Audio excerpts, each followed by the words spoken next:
بسم الله والصلاة والسلام على رسول الله صلى الله عليه وسلم. عاملين إيه يا جماعة؟ دايما بقول لازم تبقى واقف فاهم عربيتك فيها ايه، عشان تبقى واقف فاهم يعني إيه. ما نديش مجال لأي حد في أي حاجة.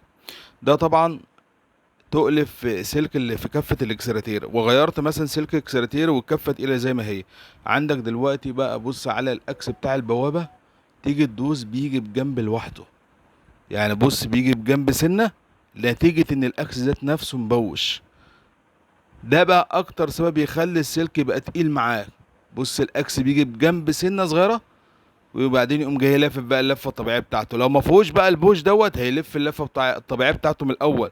فده بيبقى له علاج بلدي كده، ان احنا بنقوم جايين رابطين المسمار. بس ده طبعا لازم الميكانيكي فاهم هو اللي يعملها.